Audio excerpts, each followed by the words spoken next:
Hola, somos TAM. Bienvenido al podcast ADN Transformador. Este es un espacio en el que puedes ser parte de una conversación que te ayude a actuar para transformar y construir el mundo y el futuro que deseas. Hola, bienvenidos al segundo episodio del podcast ADN Transformador.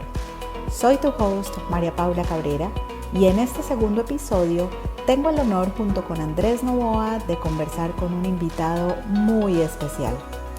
Él es Julio Olaya, pionero y maestro del coaching ontológico, fundador y presidente de la escuela líder mundial en formación de coaches Newfield Network. Él es abogado de la Universidad de Chile y ha trabajado con más de 100,000 personas durante los últimos 35 años. Julio es un agente de transformación que nos trae hoy un mensaje acerca de lo que es posible cuando tomamos conciencia de quiénes somos. Deleítate. Bueno, Julio, nuevamente bienvenido. Qué rico que hayas aceptado esta conversación y que podamos darle, digamos, paso a la posibilidad de escuchar, como estábamos hablando justo antes de que empezáramos ahorita, de escuchar tu mirada acerca de qué se requiere de nosotros como seres humanos para poder hacer una transición hacia el futuro que queremos y que nos imaginamos y que, como decíamos, y que nuestro corazón sabe que es posible.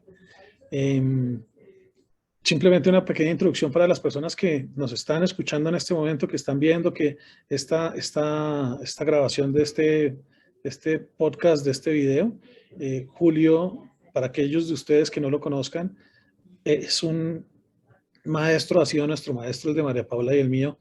Él fue nuestro formador y nuestro principal maestro en el mundo del coaching ontológico. Yo me formé como coach ontológico en el año 2008 y ya Julio tenía ahí un buen camino andado. Y simplemente para compartir algo que yo he dicho antes en otros espacios y en otros foros, y es en el año 2009, cuando iban a nacer Alejandro, mi hijo mayor, yo estaba en una reflexión grandota acerca de a qué mundo era al que yo estaba trayendo a mi hijo y a mis hijos. Después vino Federico, que además, si tú te acuerdas, Julio, Federico nació en el 2013 cuando Carolina estaba haciendo la ACP. Que ella estaba embarazada en esa época. Entonces los dos nacieron, digamos, en contextos de la ACP de alguna manera, pero la reflexión grande en la que yo estaba en el 2009, me acuerdo mucho, estaba frente a un tablero, eran como las 6 de la tarde aproximadamente, y yo estaba preguntándome cuál es el futuro que le espera a Alejandro y cuál es el futuro que le espera a mis hijos. Y las imágenes que me venían eran las imágenes de siempre, ¿no? De los noticieros, de todas las crisis, de todo el dolor, de las guerras que habían en diferentes lugares del mundo, del hambre, de la violencia, bueno, de tantas cosas. Y yo me acuerdo mucho que y esto gracias a la formación como coach, pude hacerme la pregunta de, ok, ¿y cuáles son las emociones que me aparecen ahí? ¿Cuál es mi mundo emocional con respecto a todo eso que está pasando? Y mi mundo emocional era un mundo emocional muy pues, de miedo, de impotencia, de resignación, de resentimiento y de rabia por lo que estaba pasando y por las personas que estaban haciendo lo que estaban haciendo.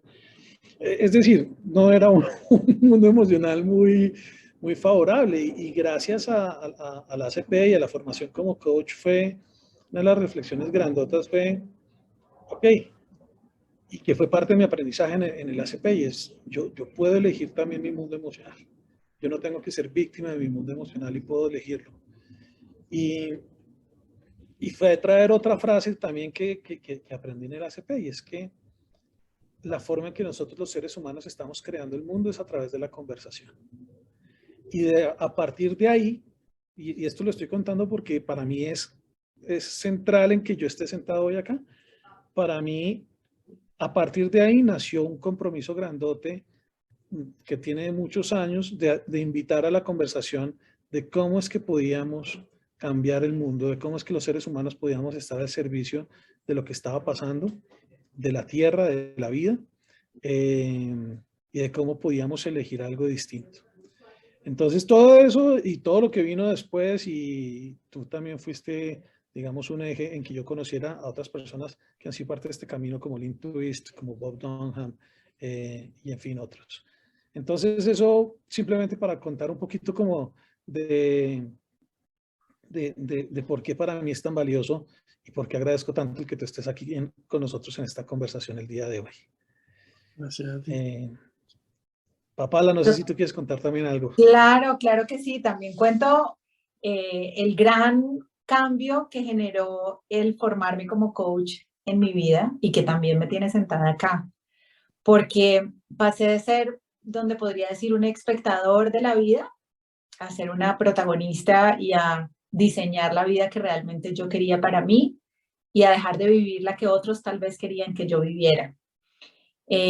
Cuando llegué a formarme con Newfield y aprender de ti, Julio, como uno de los cofundadores del coaching ontológico, este gran referente, yo llegué buscando herramientas, algo como si existiera en un baúl que pudiera yo coger, usar y volver a guardar ahí. Y pues lo que encontré ahí, y llegué feliz con mi vida, muy tranquila, en un cargo de líder, como con muchas ganas de seguir creciendo, pero tal vez en una inercia y viviendo una vida no muy mía, sin darme cuenta. Y estando ahí en el ACP, escuchándote en los espacios que teníamos de sala, conversando con los otros coaches que hacían parte del equipo, también empecé a ver que el ser dueños de nuestra vida no tenía nada que ver con herramientas, no tenía nada que ver con caja de herramientas, sino que tenía que ver con poder elegir y darnos cuenta de dónde estábamos, qué mundo estábamos viviendo, qué vida estábamos viviendo, qué nos estaba haciendo o dando los resultados que queríamos y cuáles no, y que de eso podíamos hacernos cargo.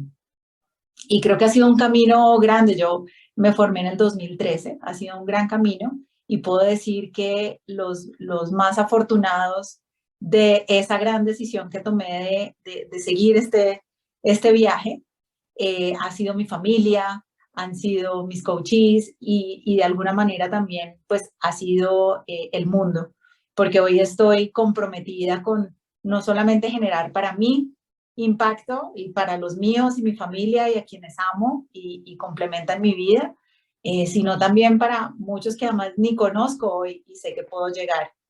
Este lugar que tú nos inspiras de ser parte del mundo que queremos vivir, como decía Andrés, no desde mirarlo por la ventana, sino haciendo, estando, siendo mejores seres humanos.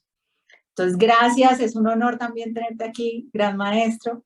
Y pues escucharte no solamente va a ser inspirador, sino que estoy segura que también vamos a seguir aprendiendo de tus palabras. Muchas gracias.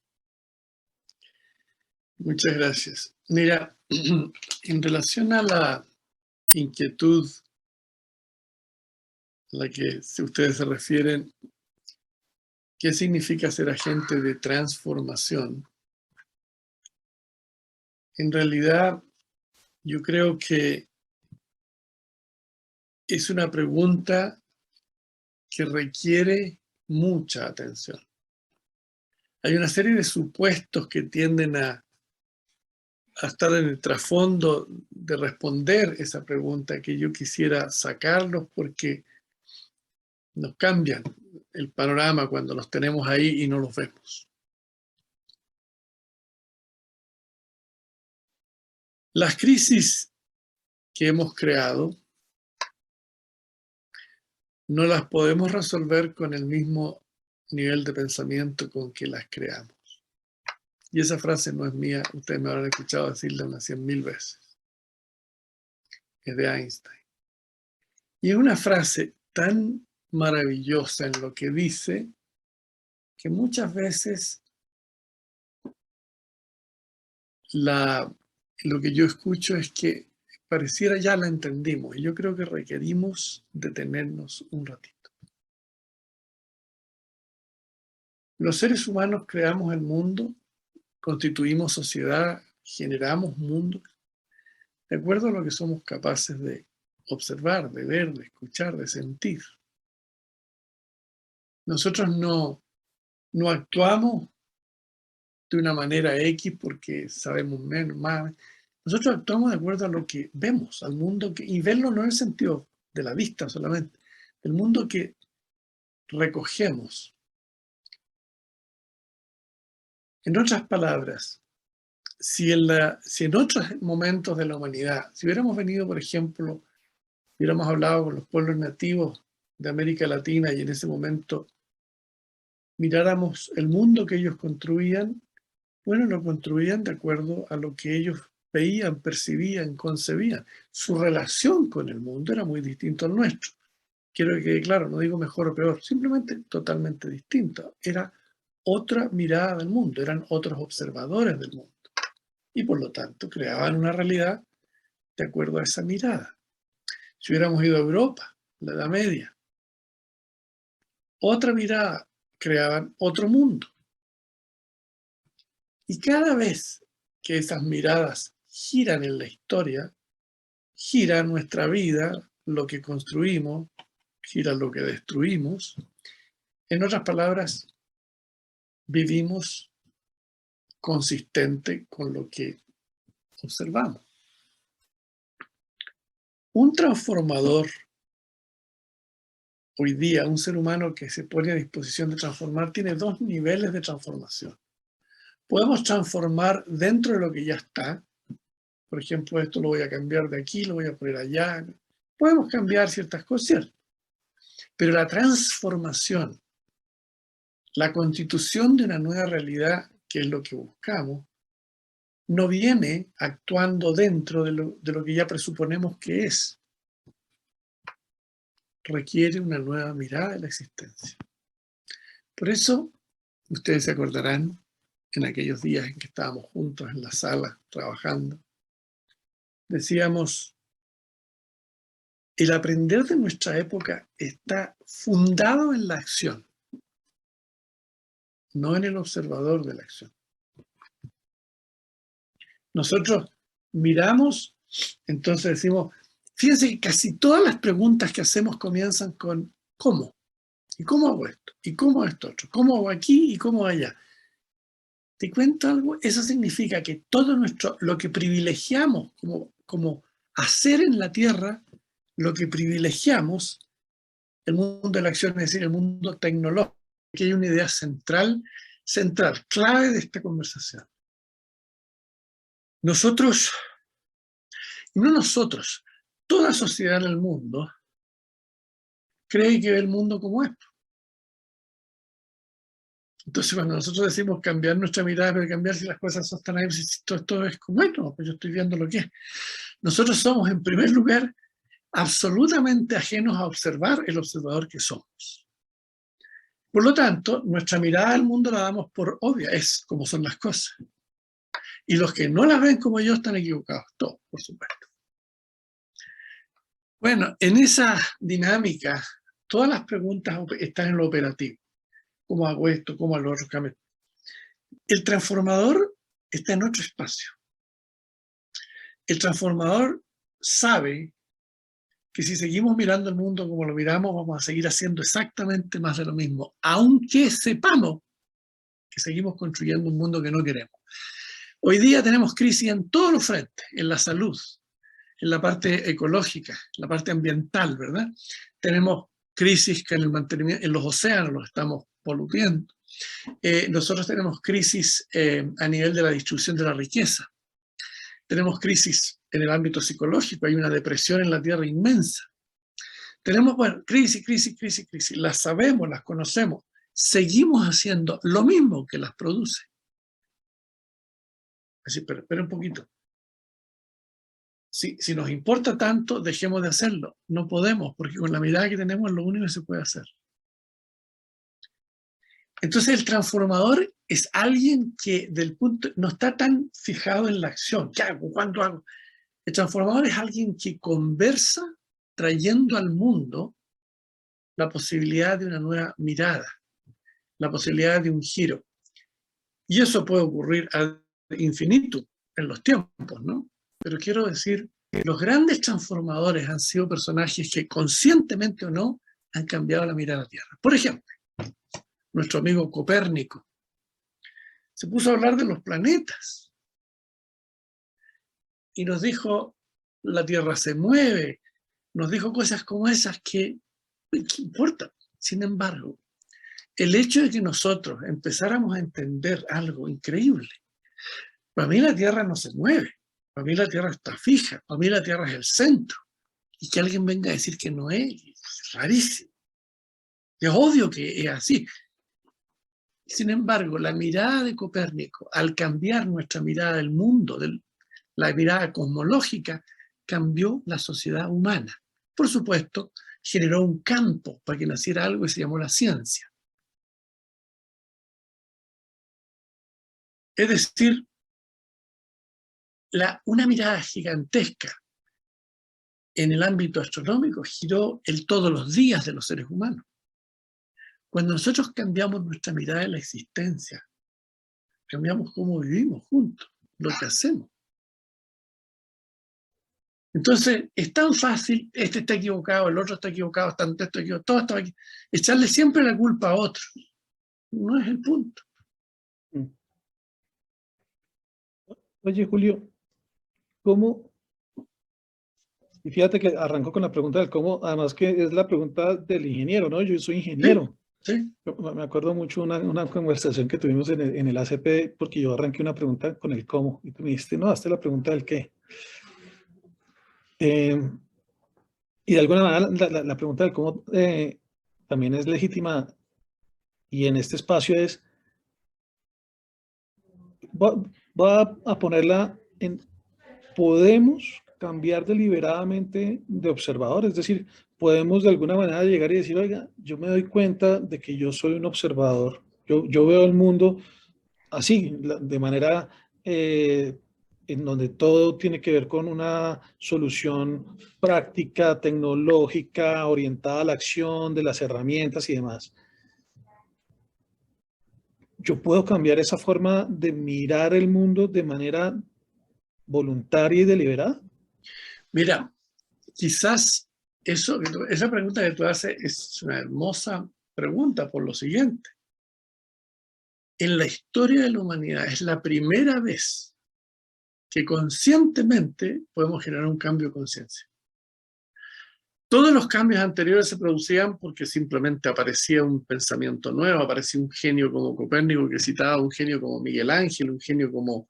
En fin, aparecían genios que pegaban un chispazo, pero los momentos hacían que ese chispazo se transformara en un incendio, un cambio global. ¿Por qué? Por el poder que tenía, pero por las condiciones que vivía la humanidad en ese momento. Cuando Copérnico habla, no habla en cualquier momento, habla de un problema, asesinato de las mujeres que se acusaban de brujas. Estaba un momento en que las infecciones eran masivas porque no teníamos idea de lo que era la sanidad. Tenía un momento en que se entendía por justo solo lo que era dicho por los representantes de Dios en la tierra. ¿Me sigues? Etcétera, etcétera. Pero todas esas no eran suposiciones, comillas, para los que vivían en ella. Así eran las cosas. Por favor, eso es tan importante, quien sea que nos esté escuchando. La mirada nuestra no la vemos al mismo tiempo. Entonces, conscientemente, por primera vez en la historia de la humanidad, puede que nosotros conscientemente produzcamos un giro a nivel de la conciencia humana. En otros momentos ha habido gente que ha estado muy cerca de eso, ha habido genios en la humanidad, seres maravillosos, cambiaron la historia de cierta manera, pero que nosotros conscientemente queramos cambiar el nivel de conciencia, cómo miramos el mundo, eso es un paso nuevo en la Tierra. Por eso nos apasiona tanto. Por eso ustedes hacen el programa, ¿se acuerdan? Y salen enamorados, porque se ve algo que simplemente nunca habíamos visto, literalmente, que era nuestra mirada.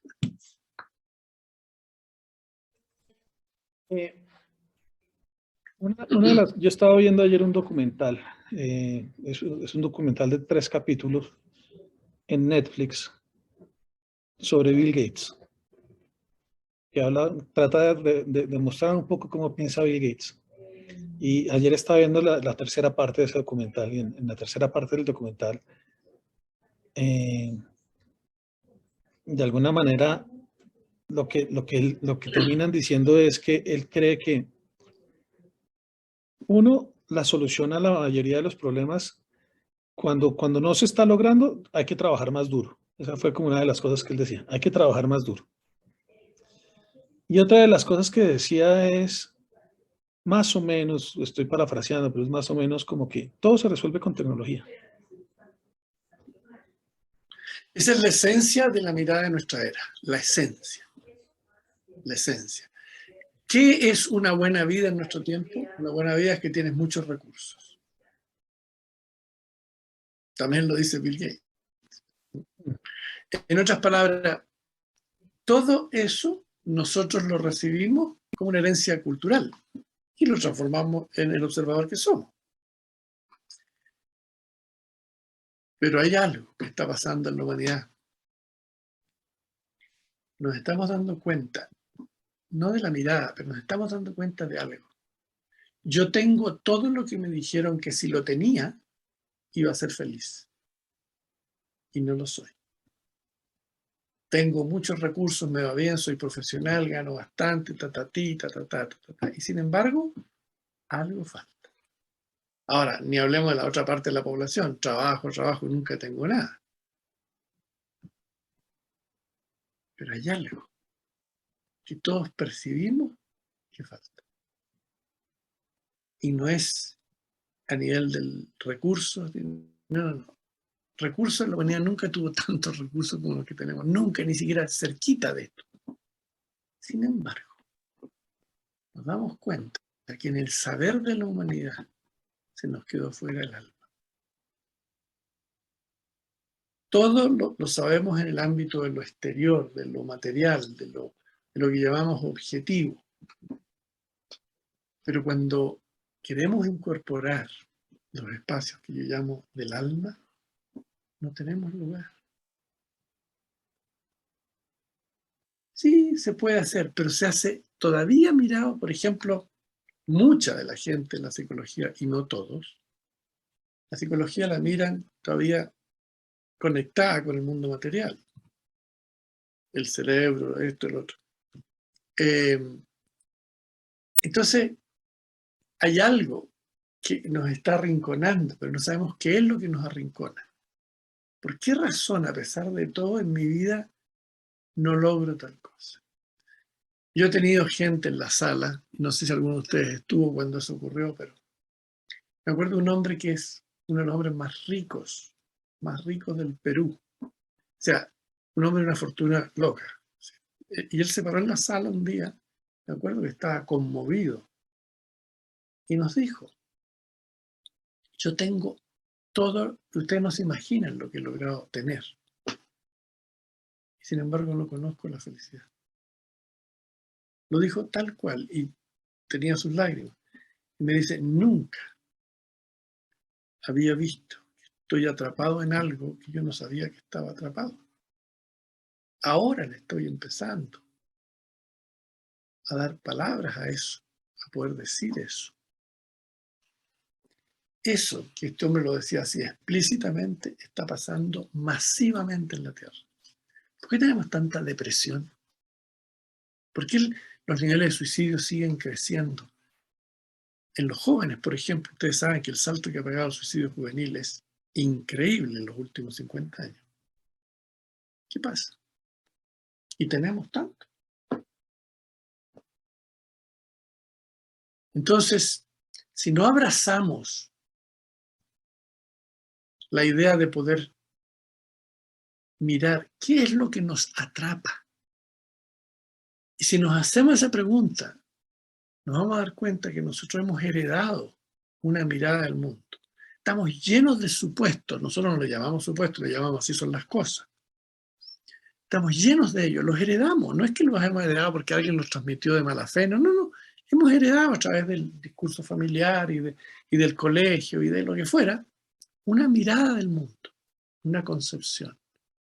Y cuando yo la estudié en el colegio, que me decían, la verdad es tal cosa, lo bello es tal cosa, lo justo es tal cosa, yo no escuchaba que esa era una interpretación cultural de una era. Yo siempre lo entendí, me están diciendo cómo son las cosas.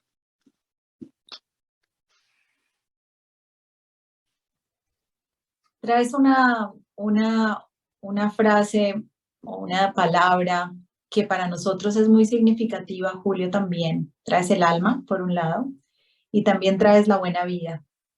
Nosotros como agentes de transformación estamos siempre trayendo este mensaje de generar y de crear esa buena vida, cuidando de aquello que es importante para nosotros, lo que para cada quien signifique ese ser importante, que incluye mucha alma, por supuesto. ¿Cuál sería tu definición de qué es una buena vida? Yo digo, es una linda pregunta que, mira, uno de los supuestos más grandes del discurso que nosotros heredamos, yo lo voy a poner en estas palabras para que nos vayamos orientando, que nace en el siglo XVI, XVII, lo que llamamos el término de la Edad Media y el nacimiento de la modernidad. Y en el nacimiento de la modernidad, en Europa había una pobreza impresionante. Había, como te digo, estábamos llenos de pestes, en fin, etcétera, etcétera. Eran momentos muy difíciles, muy difíciles. Y había una ansiedad por producir más, aunque no se dijera con las palabras que estoy diciendo. Una necesidad de poder cubrirnos con el frío, etcétera. No sé si me estoy explicando, cosas simples como esa. Y cuando aparece el capitalismo, el modernismo, el deseo de producir más y qué sé yo, es inmediatamente acogido por razones obvias. Un tesoro. Y eso hace que en ese momento se piense con mucha legitimidad, la buena vida es tener con qué abrigarme, de qué comer, donde un techo, en fin, etc. Ahora, cuando eso se logra y se tiene, aparecen, como digo, en ese mundo crisis que esa misma manera de mirar ya no las podemos resolver. Por ejemplo, hoy día tenemos techo, tenemos comida, tenemos esto, tenemos el otro, y sin embargo no nos aparece el buen vivir. A ver, pero ¿qué pasó? ¿Quiere decir que lo que nos dijeron estaba mal? No, quiere decir que cambiar vivir no se puede lograr en la era en que estamos cuando, por ejemplo, la maravilla del misterio del universo, el misterio de la existencia, por ejemplo, la Tierra, nuestra Tierra, los árboles, los animales, el océano, cuando todo eso lo llamamos recursos naturales, ya te está diciendo, todo lo vemos como un recurso para tener más. Los árboles se pueden cortar porque necesitamos madera, los peces los vamos a matar, todo se piensa como un recurso natural. Es más, hablamos también de recursos humanos. ¿Qué nos está diciendo eso? Todo eso está ahí para servirme. Y no me doy cuenta que yo soy eso. Nos hemos separado de la existencia. El mundo está ahí para proveer para nosotros. Y así lo estamos destrozando. Lo cual nos lleva a la pregunta de qué manera es que podemos encontrar el alma. El alma como el alma grande, pero nuestra alma, porque yo te he escuchado, por supuesto, hablar, y tú lo escribiste en uno de tus libros, de la ontología, la cosmología y la epistemología. Uh-huh. Y aquí nos estás hablando, que hace parte de todo esto, de la historia, ¿no? Entender la historia, de dónde venimos y demás.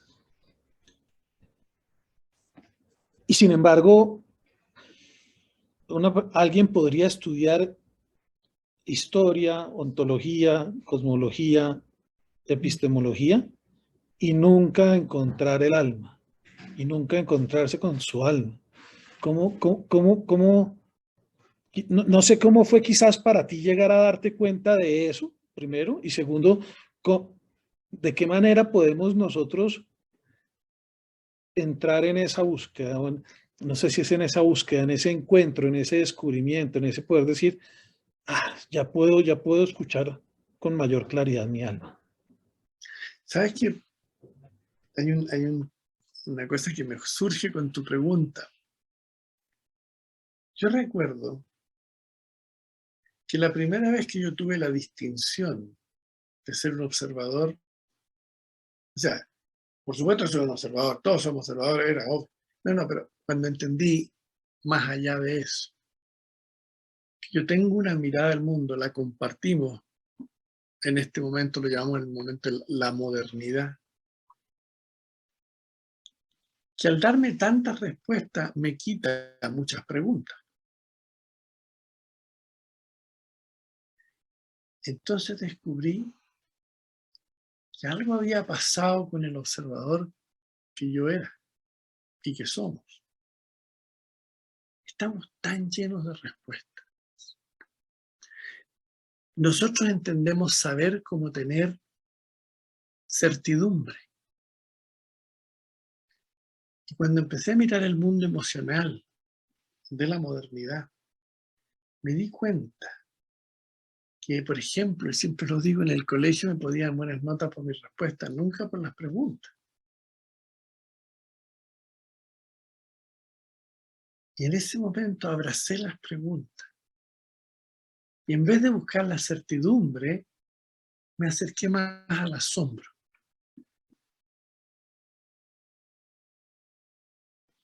Y miraba el mundo y decía, hay misterio en cada cosa que miro. Y vivo como si ya lo supiera. Veía un insecto, veía un pajarillo. Por ejemplo, aquí aparecía a veces en mi ventana un picaflor. Y en otras ocasiones abría la puerta y había un zorrillo afuera. Miraba un zorrillo. Pero de repente me decía, ¿y esta magia? ¿Cómo llegó a existir esto? Y en el empezar, la pregunta que me lleva al mundo de lo espiritual, que es la pregunta que me dice, yo soy inexplicable si me quiero explicar basado en mis componentes químicos y todo lo demás. ¿Y qué llamo alma? Alma llamo yo el poder estar en contacto con un gran misterio. Con darme cuenta de que yo no soy sin ti, yo no soy sin la tierra, yo no soy sin el aire, sin el sol, sin la luna. Y desaparece esa idea que me encierra en donde no cabe el alma. Y entonces, al empezar a mirar el mundo, por ejemplo, conversando con ustedes, ahora, en este instante, ya yo y tú estamos aquí. Sin embargo, esa distinción yo y tú no es tan dramática como nosotros la vivimos. Parte de lo que estoy diciendo tiene que ver con ustedes, con su escuchar. Cuando abrazo un yo inmensamente más grande que te incluye a ti, la vida tiene otra dimensión. Cuando yo sé que al cuidar el árbol me estoy cuidando a mí y los estoy cuidando a ustedes, cuando empieza a aparecer otra dimensión de la relación con el mundo, por favor, déjame decir algo.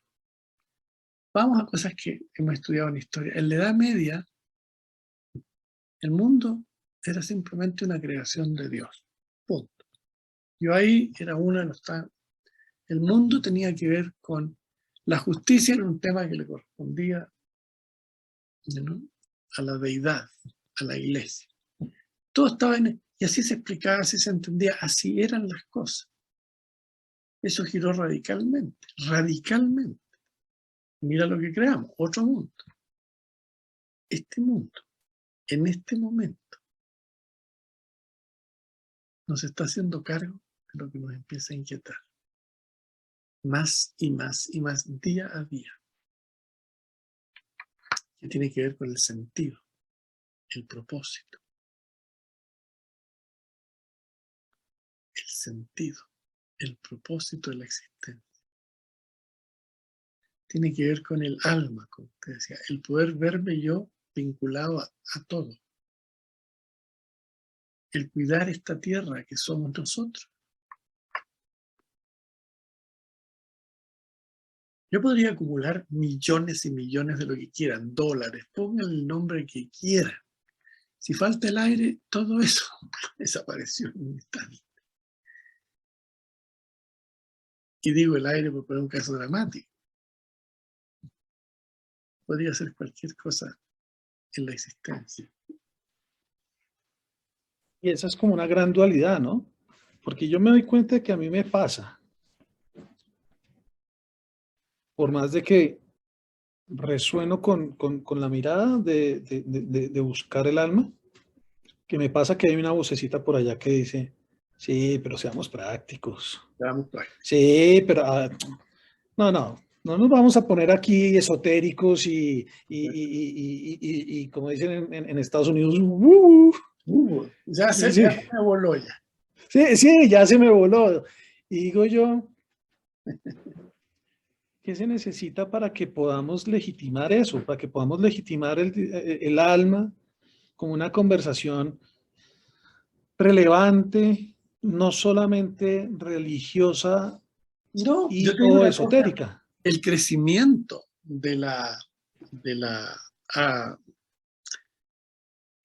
vamos a poner una distinción acá. El mundo religioso, la militancia religiosa en la tierra, este es un hecho, está decreciendo. La espiritualidad está creciendo. Eso es un hecho que está más allá de mí. Entonces, ¿qué nos está diciendo eso? La espiritualidad aparece como ese deseo profundo de mirar la vida con la pregunta de su propósito, de su sentido. Mirar la existencia y sin tener que responderla inmediatamente con nada. Nos podemos preguntar y esperar, mirar. Parte de lo que yo veo que viene en el giro en la Tierra es que nuestro concepto del saber, por ejemplo, en todo lo que tiene que ver con lo que es tecnológico, por supuesto que el saber está conectado con predecir y controlar. Si yo construyo un avión, mejor que prediga y controle. Pero cuando yo salgo del espacio ese mecánico, tecnológico, el espacio de lo meramente material, digamos, el predecir y controlar se derrumba. No es lo que me interesa. Y eso es un giro fundamental. Nos permite entrar en otros espacios, entre ellos lo que estamos hablando ahora. Me aparece el alma, me aparece el sentido, como digo, y el propósito, me aparece el cuidado, el amar. Aparece otros mundos que empiezan a ir creciendo y levantándose. ¿Estamos diciendo que todo lo que es tecnológico es negativo? Yo no estoy diciendo eso. Pero si yo me miro y me quiero explicar tecnológicamente, tengo unas pequeñas dificultades.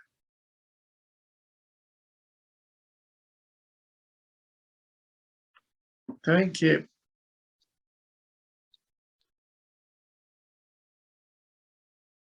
Yo creo que es indispensable que traigamos el asombro a nuestro saber.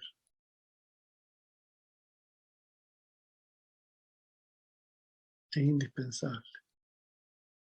Cuando miramos desde el asombro, nacen preguntas que de otra manera nunca existirían.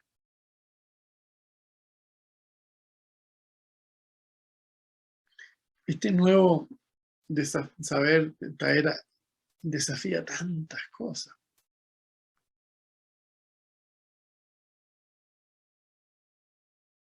Nosotros hoy entendemos, por ejemplo, que saber es tener respuesta. No estoy tan seguro. Los grandes maestros se enamoraron de grandes preguntas.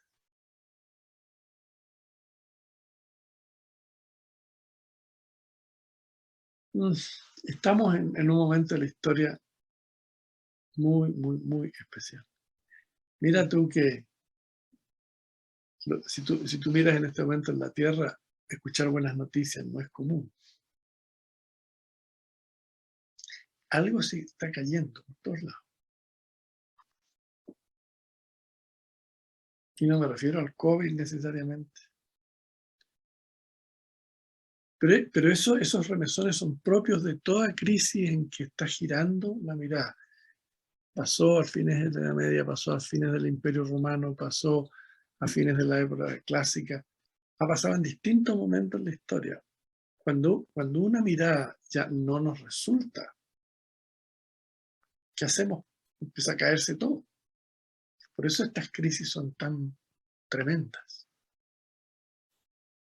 Son siempre muy, muy, muy dolorosas, llenas de golpes, de guerra, de culpa, de odio.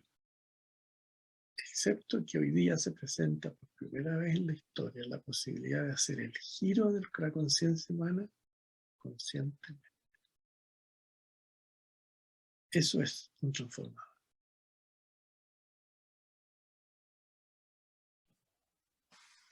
Yo estoy asombrada que yo te he escuchado hablar ya por muchos años, Julio. He estado no solamente mañanas, sino días, semanas, meses y años contigo, conversando, y siempre tus palabras logran llegar a mi alma como nuevas, como refrescantes, ¿no? como un alimento. Y quiero traer esto, es como para preguntarte. Nosotros con Andrés, con Elsa y Carolina, que hemos generado este espacio y que estamos comprometidos con generar espacios para los agentes de transformación y para nosotros serlo también. ¿Qué nos regalarías tú de qué se requiere de nosotros, además del asombro, además de nuestra alma, además de nuestro sentido y propósito de estar ahí para otros y para nosotros también? ¿Qué nos regalarías tú así como un sabio regalo y consejo?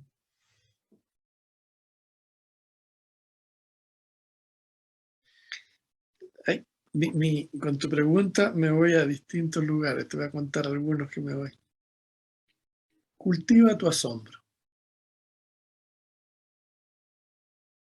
Realmente, cultívalo. Cuando nosotros miramos algo como si, bueno, lo tengo ahí desde que nací, así que uno va a saber lo que es eso, está ahí. Y lo miras desde la sombra, lo miras por primera vez.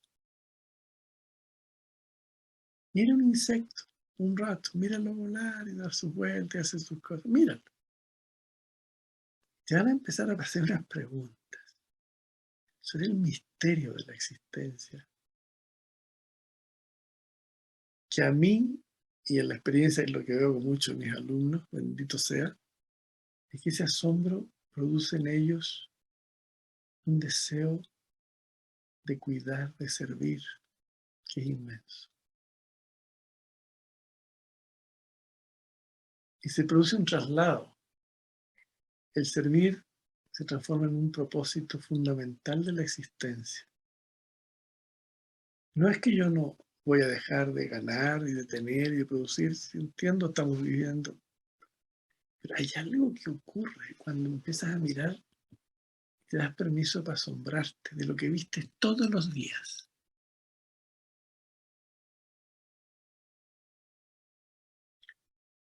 Y lo otro es que tu pregunta es tan inmensa, mi querida amiga, tiene tantos rincones.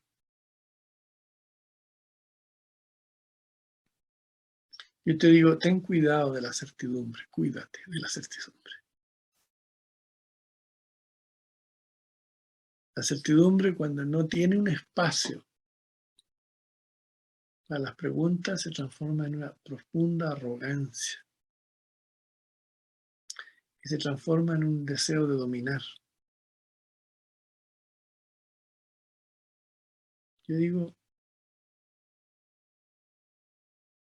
tanto tenemos ahí. Y la otra parte, yo diría, en tu pregunta también, es aprende a mirar el interior colectivo de los seres humanos.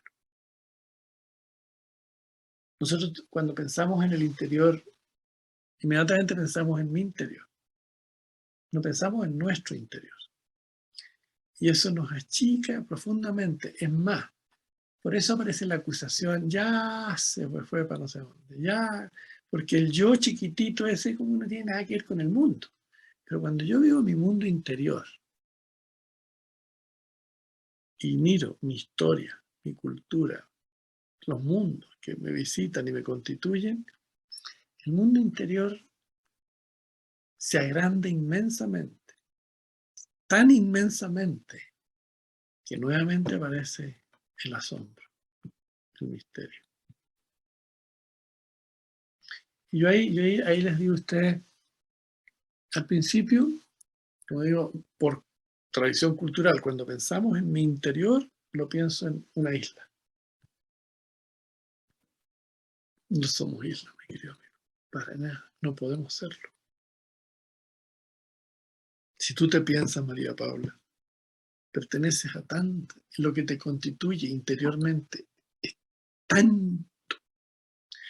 Mírate, por un lado, eres colombiana, eso te constituye de una cierta manera, te hace hablar de una cierta manera, te hace pensar de una cierta manera.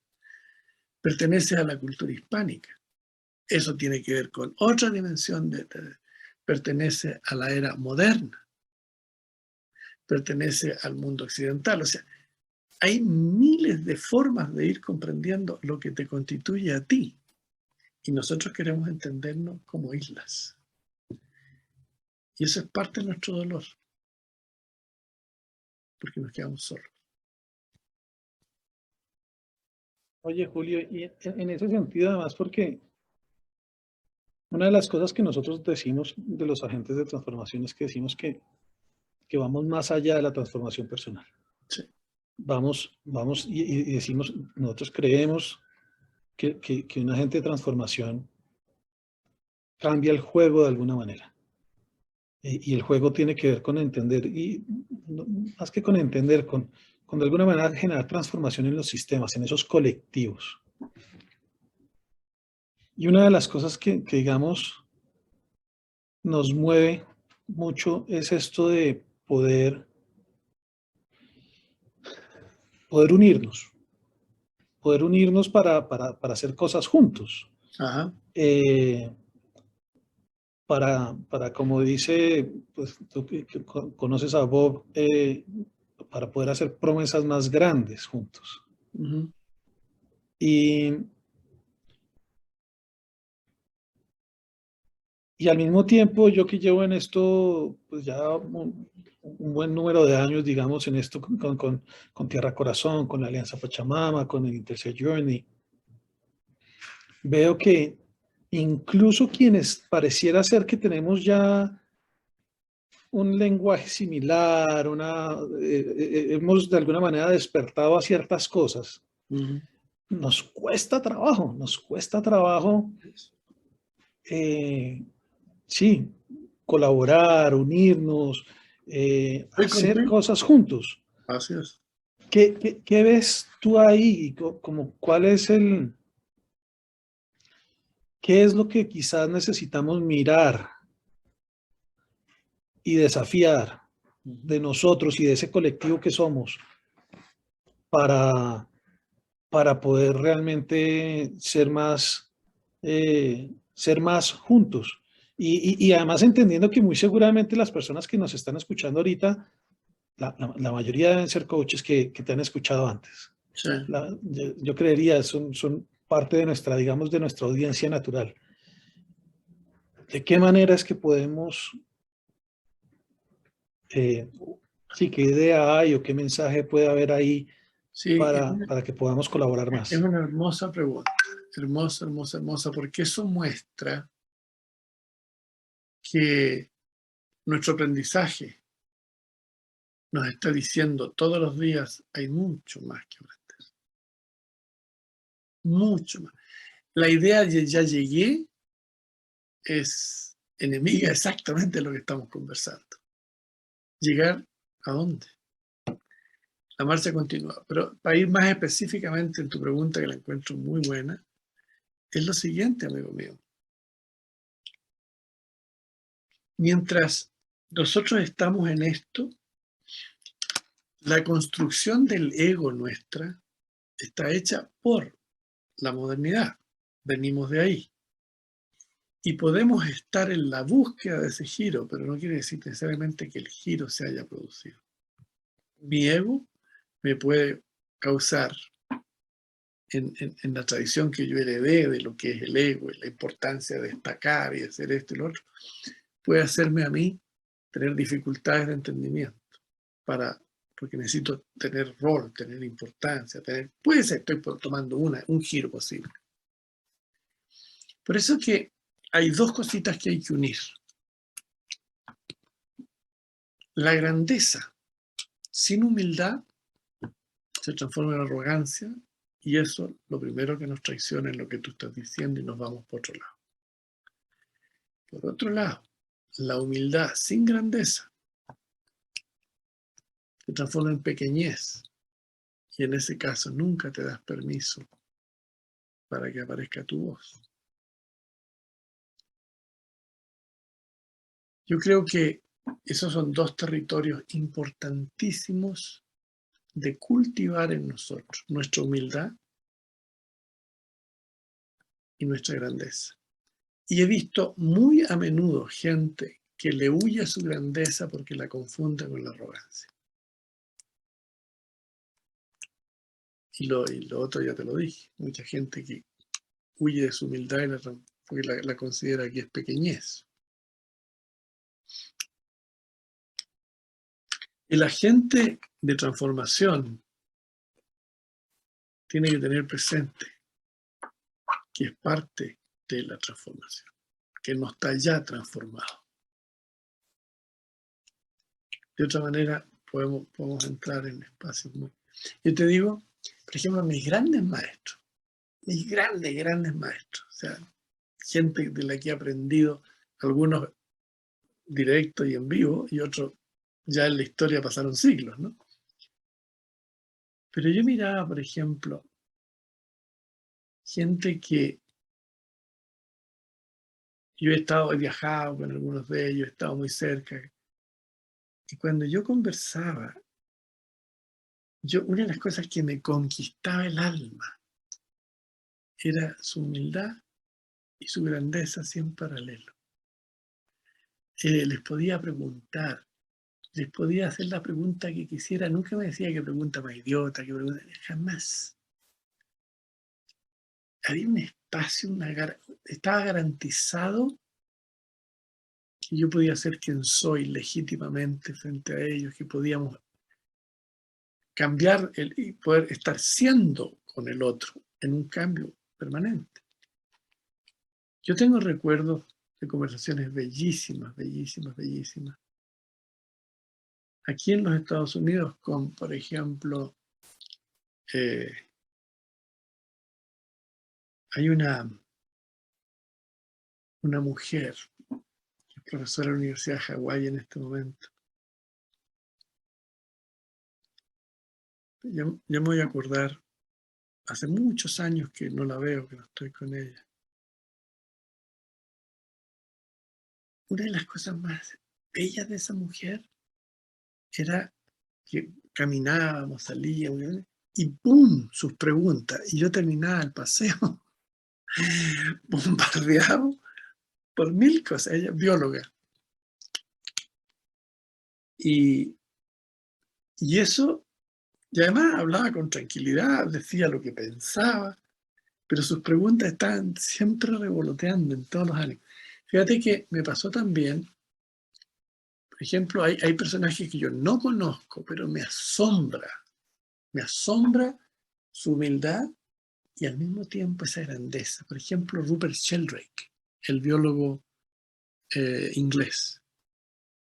Rupert Sheldrake tiene algo que la ciencia, él es un científico de primer nivel, pero está siempre cuestionando la ciencia.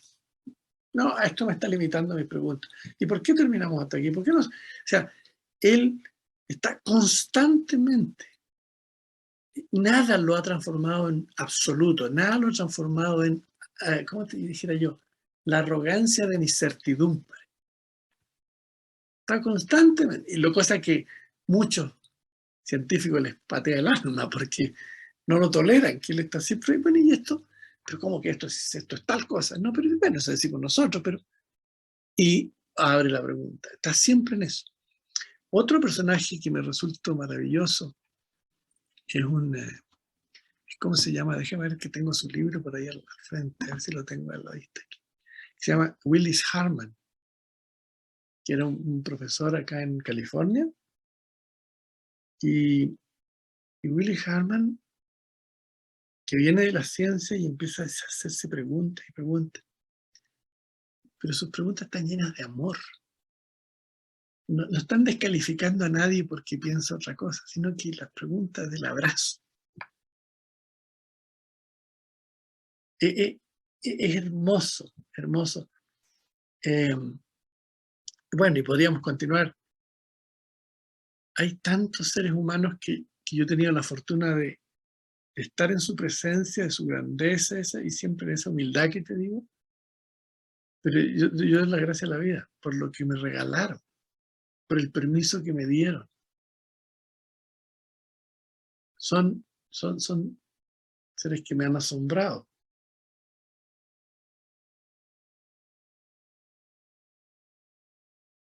Y algunos, como digo, que nunca conocí. Cuando yo leo a ciertos personajes de la historia y veo cómo demonios se les ocurrió tal cosa en esos momentos de la historia de la humanidad. ¿En dónde estaban? Si no había humildad en ellos, no podían haberse hecho esas preguntas. Si no hubiese habido esa humildad que yo adivino que había, supongo, una humildad para poder hacer esas preguntas gigantescas. Y como, te digo, por ejemplo, si pienso en Gandhi en la India, que no era un científico, pero era un político, está en un espacio. Y ahí tenés un transformador gigantesco. Y es vulnerabilidad también, no solamente humildad, ¿cierto? Tremenda. Para uno de estos personajes decir no sé, Sí, pues. no es solamente estoy siendo humilde, Bravo. de manera, estoy siendo vulnerable, estoy admitiendo que hay algo que no sé. Sí, pues. El no saber no se mira como una falencia en ellos, se mira simplemente como parte. Estaba mirando el otro día, La sabiduría del no saber. Había el título de un texto por ahí que vi. Tiene que ver con lo que estás diciendo tú. Yo puedo saber muchas cosas, ¿sabes qué? Por otro lado, a rato, no sé nada. ¿Te has fijado el misterio de la existencia? Echa una miradita del misterio de esta inmensidad que llamamos el universo. Las explicaciones que quieras, está bien, dame todas, pero las preguntas, ¿me las vas a agotar? No.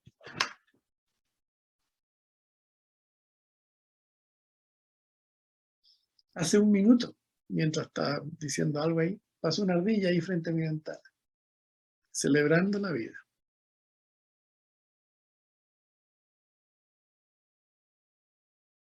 Qué misterio, cada cosita es un misterio. Hay algo en este rompimiento que yo veo que está empezando a ocurrir en la humanidad, en el giro del observador que somos. Y esto no lo he dicho y no vamos a poder entrar mucho en ello ahora. Es lo siguiente, es incluir el espacio emocional en el saber. No es lo mismo saber en la emoción de la arrogancia y la humildad, en la emoción de la curiosidad y en la emoción de la indiferencia. No sé si me estoy diciendo, no es lo mismo. Y te digo algo, ¿han pensado alguna vez ustedes esto?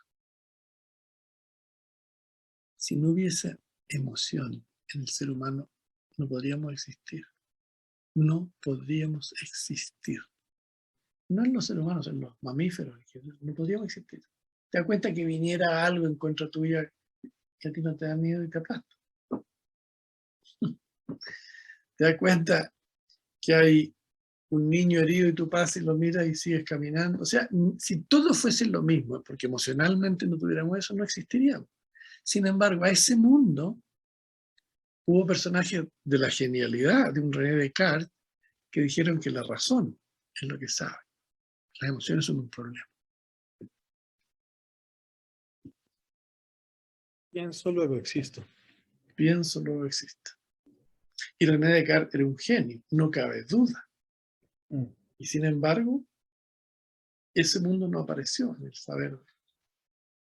A pesar de que fue un hombre que sufrió mucho y lo pasó mal en una parte de su vida.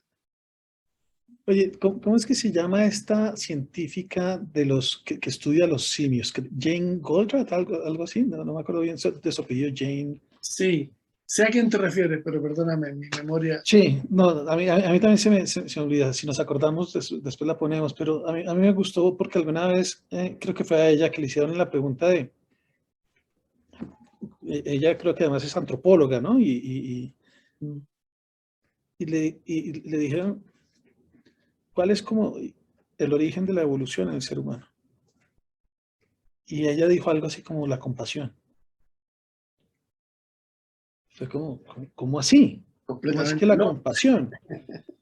Y el caso es que, y excúsenme todos los que van a estar escuchando esto si no es ella, pero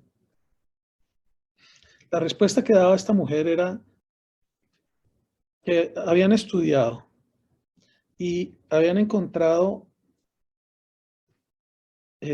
¿cómo se llama esto? Había habido un hallazgo arqueológico, antropológico, donde han encontrado un esqueleto, los huesos de un ser humano primitivo, ancestral,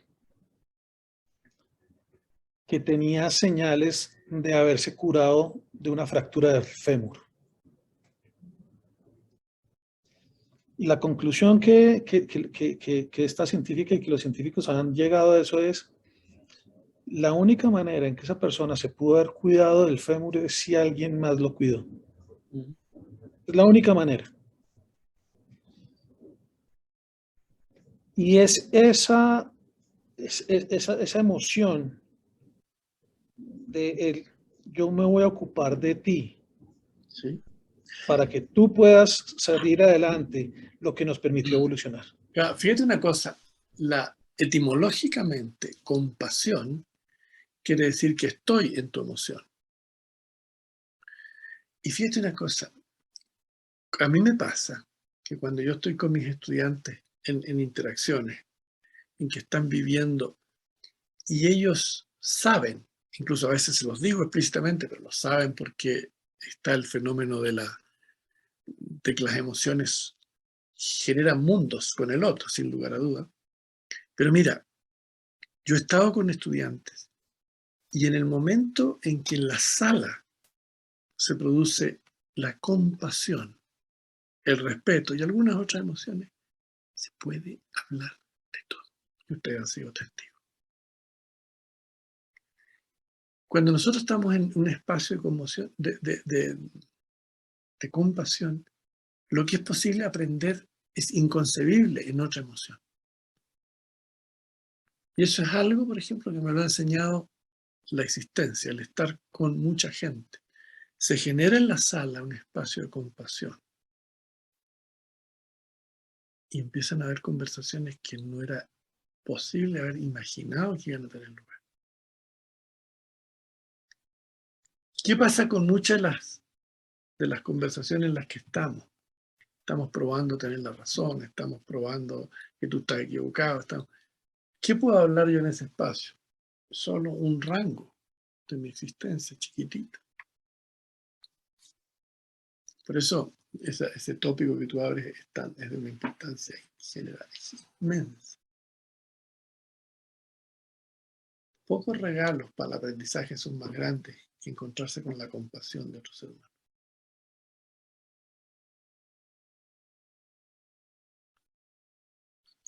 ¿Te acuerdas de ese fenómeno? ¿Cómo le llamábamos nosotros? Espérate un poquito. Hay un fenómeno que le habíamos puesto un nombre.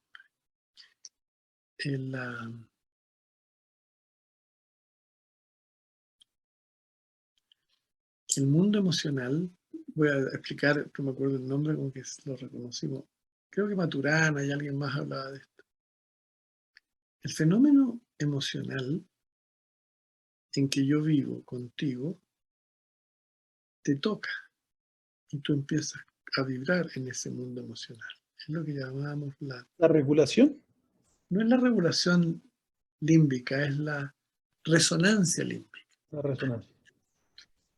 Y la resonancia límbica produce milagros de todo tipo. Ahora, yo tengo rabia y te puede empezar a dar rabia a ti. O sea, la resonancia no importa en qué mundo emocional, pero por ejemplo, en fenómenos como el que hablamos, el respeto, la compasión, el amor, la resonancia esa produce milagros. Y lo quiero poner específicamente en el terreno del aprender. Y ahí hay un espacio para quienes son agentes de transformación que yo les sugiero a todos que mirar. Si yo te escucho y te abrazo escuchándote, con mi escuchar te abrazo. Tu voz tiene espacio para decir cosas que de otra manera no dirías. Y ese es un territorio que en la pregunta que originó esta conversación, ser agente de transformación, si nosotros excluimos la compasión, esa posibilidad se disuelve, se termina.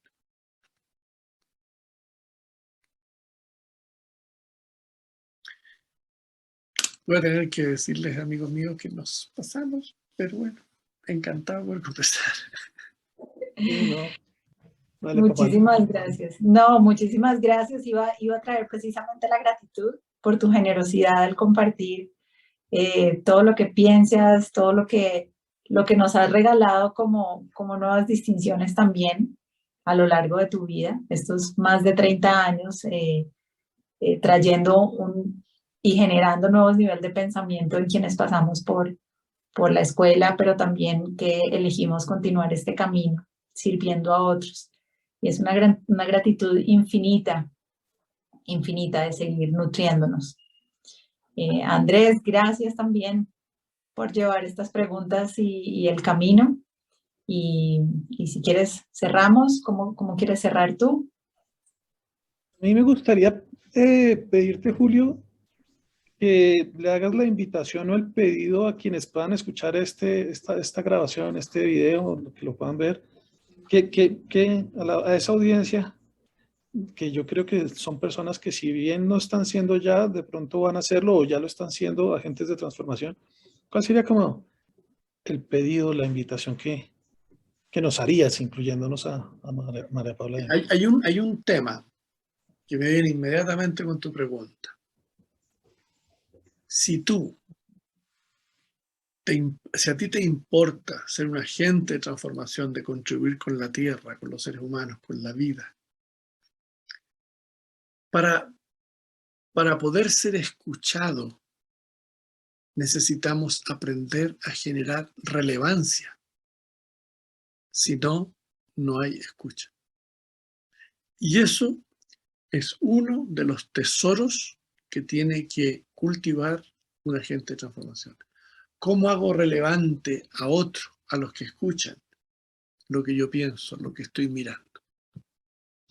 Cuando yo le hablo a otro, sin preocuparme de hacer relevante lo que estoy diciendo al otro, voy a poder hablar, pero no voy a ser escuchado. Esa es una de las habilidades de un agente de transformación.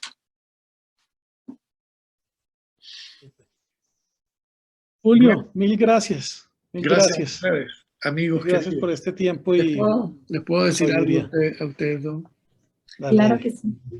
Tú hablaste hace un ratito, mi querida amiga, Paula querida, perdón, del cariño y todo eso. Yo les voy a decir algo que a esta altura de mi vida me resulta tan... Ustedes saben cuánto yo los quiero. Seguramente no tienen noción, pero yo el otro día, cuando te vi a ti, María Paula, en esa entrevista, te vi y se me llenó el alma. Yo me acordé de tantas ocasiones conversando en la sala contigo atrás, a veces. Contigo. ¿Cuántas veces, amigo mío, tuvimos? Digo, ¿cuánto cariño acumulado en tantos años? Y eso hace muy relevante la pregunta que tú me hacías, de que a veces entre nosotros se producen rupturas, distancias.